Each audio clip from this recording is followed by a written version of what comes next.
പിന്നെ മുറ്റവും പരിസരവും നിറയെ പല നിറത്തിലുള്ള പൂക്കൾ വിടരും.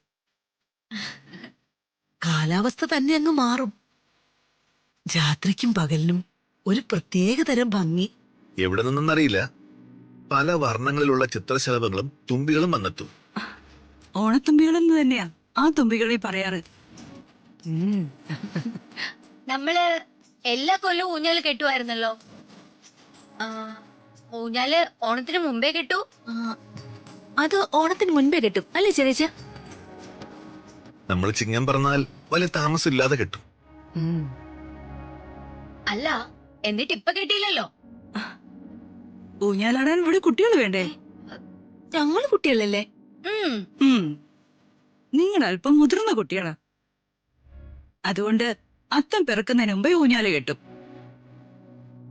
അത്തം മുതൽ ഉത്രാട രാത്രി വരെ നമ്മൾ പൂക്കളിടും അല്ലേ ചേച്ചി? അതെ. ഇക്കാലത്ത് പൂക്കൾ ഇടണമെങ്കിൽ പൂവൊക്കെ കടയിന്ന് വാങ്ങേണ്ടി വരില്ലേ? പണ്ട് ഞങ്ങളുടെ കാലത്ത് അങ്ങനെയല്ലായിരുന്നു.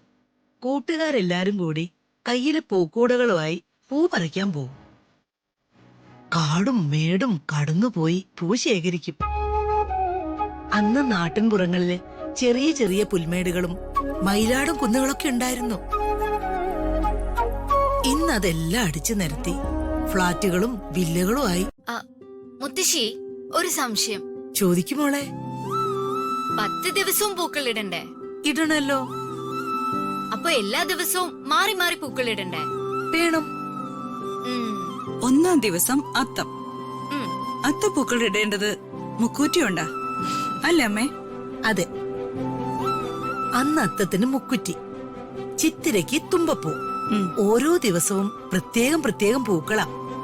ഉത്രാട രാത്രിയില് മുറ്റത്ത് ചാണകം മെഴുകി കോലം വരച്ച് ഓണത്തപ്പനെ വരവേൽക്കും. അതെ, തൃക്കാക്കരപ്പനെ. എന്ത് രസമുള്ള രാത്രിയല്ലേ ഈ ഉത്രാട രാത്രി. അതെ, ഉത്രാടപ്പാച്ചിൽ. ഏറ്റവും തിരക്കും സന്തോഷമുള്ള ഓണം ഒന്നാം ഓണമായ ഉത്രാടമാ. ആ ഓണനിലാവിന് എന്തു ഭംഗിയാ. പക്ഷേ ഇന്ന് എന്ത് ഓണം? പ്ലാസ്റ്റിക് പൂക്കളും ഫാസ്റ്റ് ഫുഡും നിറഞ്ഞ ഓണം.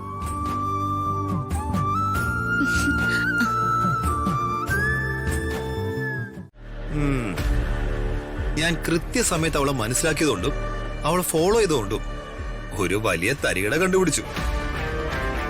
അത് തരികിടയല്ല, അതിലും വലിയ കാര്യ. നീയേ സസ്പെൻസ് ഇങ്ങനെ കൊണ്ടുപോകാതെ സത്യം എന്താന്ന് വെച്ചാ പറയടാ.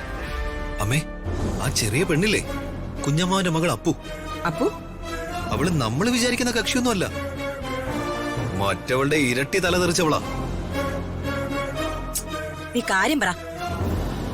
അവള് ചെന്ന് പെട്ടിരിക്കുന്നതേ അണ്ടർവേൾഡ് ഗ്യാങ്ങിലാ. അതൊരു ഗുഡ് ന്യൂസ് ആണല്ലോടാ കേക്കുന്നത്. ആ, ഗുഡ് ന്യൂസാ. ആ ശേഖരനും അവന്റെ ഭാര്യ യാമിനിയും എന്നും നമുക്ക് എതിരാ. അവരെ തുരത്താനുള്ളൊരു ആയുധം ഞാൻ തപ്പുമായിരുന്നു. കേക്കട്ടേടാ, എല്ലാം ഒന്ന് വിശദീകരിച്ച് പറ. ആ, നടന്ന സംഭവങ്ങളെ ഞാൻ അമ്മയുടെ മുമ്പിൽ ഒരു സ്റ്റോറി പോലെ അവതരിപ്പിക്കാം. നീണ്ട കഥ വായിക്കാനുള്ള നേരമൊന്നും എനിക്കില്ല. നീയേ ചുരുക്കി അതങ്ങോട്ട് പറഞ്ഞാ മതി. എന്നാ കേട്ടോ. പറഞ്ഞോ.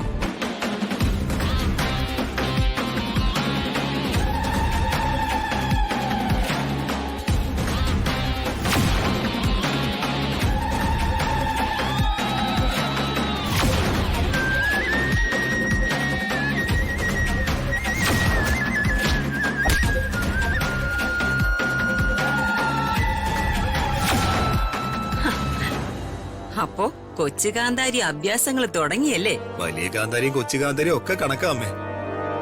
രണ്ടെണ്ണോ നശിച്ചു പോട്ടടാ.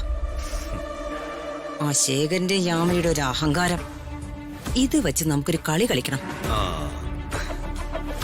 എന്നിട്ടേ എല്ലാത്തിനെയും അടിച്ച് വെളിയിലാക്കിയിട്ട് പ്രതാപനെ കൊണ്ട് ഇതിനകത്തൊരു ശുദ്ധികലശം നടത്തണം.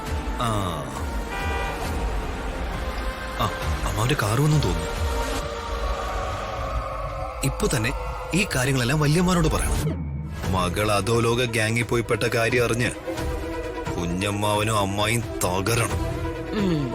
ഇപ്പൊ തന്നെ പറഞ്ഞേക്കാടാ. ഉം. അല്ലെങ്കിലും ആര്യ കഞ്ഞി പഴങ്കഞ്ഞിയ. ഇന്ന് ഈ വീടൊരു യുദ്ധക്കളാവണം. ഇവർക്കാർക്കും ഒരു സ്വസ്ഥതയും കൊടുക്കരുത്. ഒരു ബോംബല്ലേടാ നമ്മുടെ കയ്യിലിരിക്കുന്നേ. പ്രതാപനെ ഇങ്ങോട്ട് വന്നൊന്ന് കയറട്ടെ. നീ വാ. അയ്യോ, പ്രിയ പ്രേതമാണെന്നൊന്നും ഞാൻ പറഞ്ഞില്ല. നീ നല്ല സുന്ദരിയല്ലേ?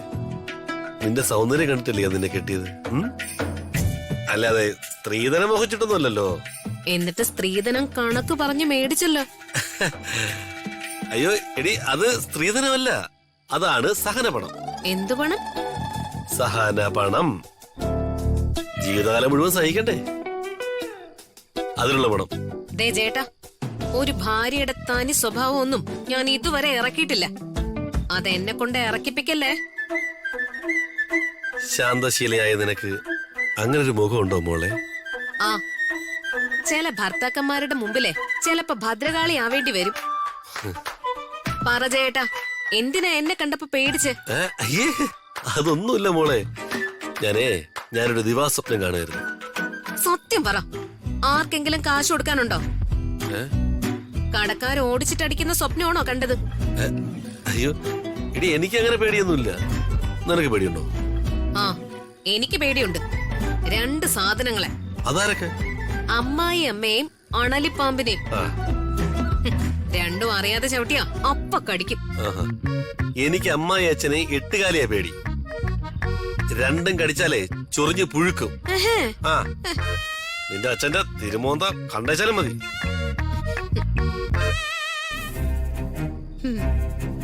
എന്താ മാതൃകാ ദമ്പതികള്?